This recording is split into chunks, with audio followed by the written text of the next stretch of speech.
हाय friends, मैं हूँ Manav. Welcome to movie shoovy. करते हैं आपस में पॉजिटिव सा नमस्कार और बात करते हैं आजकल के सिनेरियो की, जो कि बहुत ही ज़्यादा पॉलिटिकल हुआ है। क्योंकि देश में इलेक्शन चल रहे हैं, जो कि बहुत अच्छी बात है। देखो, बहुत सारी मूवीज़ ऐसी थी जिन्होंने पॉलिटिक्स में काफ़ी ज़्यादा हमें इंस्पायर किया था, एंटरटेन भी किया था। और बहुत कम होती हैं जो पॉलिटिकली इंस्पायर्ड जो मूवीज़ होती हैं वो चलती हैं। अब मैं यहाँ पर कोई एजेंडा ड्रिवन मूवी की बात नहीं करने वाला हूँ। मैं प्लेन वनीले ऐसी मूवीज़ की बात कर रहा हूँ जो बहुत हाई ऑन पॉलिटिक्स थी और आपको काफ़ी ज़्यादा पसंद भी आई थी, और आप ही लोगों ने उसको हिट, सुपर हिट बनाया और उसको ज़रा थोड़ा सा रीलिव करते हैं। इसमें सबसे पहले तो आपका नाम आ जाएगा जवान का। तो मैंने उसको थोड़ा सा बाहर रखा है क्योंकि वो पॉलिटिकल मूवी नहीं थी, वो एक एक्शन थ्रिलर थी। तो उसके अंदर जो डायलॉग था कि भाई आपको अपनी जो सरकार है उससे क्या क्वेश्चन पूछने चाहिए, वो काफ़ी इंटरेस्टिंग एक क्वेश्चन था। उसको हम बाहर रखते हैं, शाहरुख खान का एक इंस्पिरेशन ले सकते हैं। बट इसके अलावा एक मूवी आई थी रंग दे बसंती, जो मेरे सामने भी है, 2006 के अंदर ये आई थी। इसका जो बॉक्स ऑफिस परिणाम था वो काफ़ी ज़्यादा ज़बरदस्त था। 28 करोड़ रुपए में सिर्फ बनी थी और 97 करोड़ रुपीज़ के आसपास इसका वर्ल्ड वाइड कलेक्शन था। आमिर खान भी थे इसके अंदर, माधवन भी थे और भी बहुत सारे कलाकार थे। और इसके अंदर सबसे ज़्यादा इम्पॉर्टेंट चीज़ ये थी कि एक जो गवर्नमेंट का ही फेलियर की वजह से किसी सिपाही की अगर जान चली जाती है, तो कैसे आज का जो यूथ है उसको अच्छे तरीके से एक्टिविज़्म को यूज़ करके सरकार तक अपनी बात पहुंचा सकता है। अब इसका जो पैरेलल लिया गया था, किस तरीके से ओम प्रकाश जो मेहरा हैं उन्होंने जो डायरेक्ट करी थी, उसका स्टाइल बड़ा अच्छा था कि उन्होंने मिक्स कर दिया था इसको हिस्ट्री से।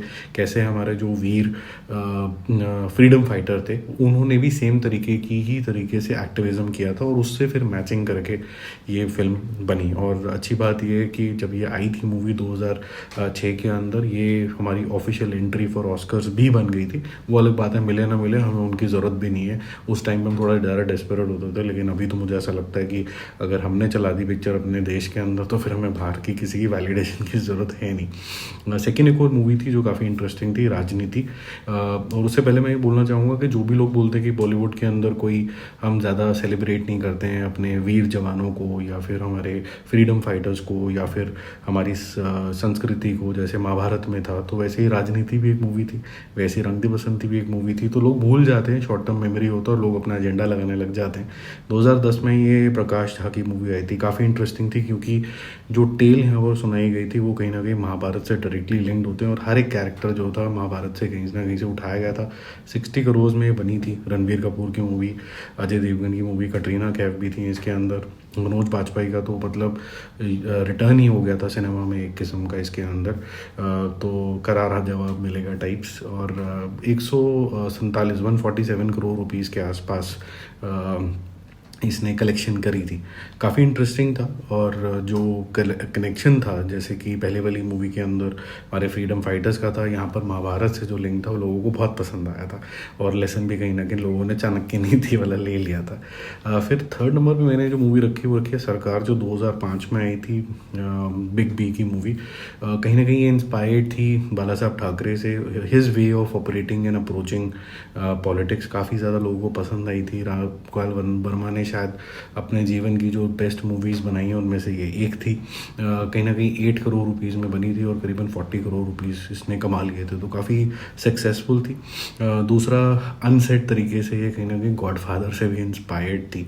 काफ़ी सारी चीज़ें, फैमिली एट्रीब्यूट स्पेसिफिकली और अटैक्स समझ लीजिए वहीं से इंस्पायर्ड थे। फोर्थ नंबर की जो मूवी है वो भी काफ़ी इंटरेस्टिंग है, वो पार्ट 2 भी अब बनने वाला है, उसका नाम है नायक, द रियल हीरो। 2001 में आई थी, काफ़ी एंटरटेनिंग मूवी थी। अनिल कपूर थे इसके अंदर। 21 करोड़ों में बनी थी, लगभग 37 करोड़ इसने कर लिए थे। किस तरीके से एक अगर ऑर्डिनरी इंसान को एक दिन का सीएम बना दिया जाए तो क्या कुछ चेंजेस करेगा, कितना डेयरिंग होना पड़ेगा उसको, वो सब चीज़ें यहाँ पर देखने को मिलती हैं।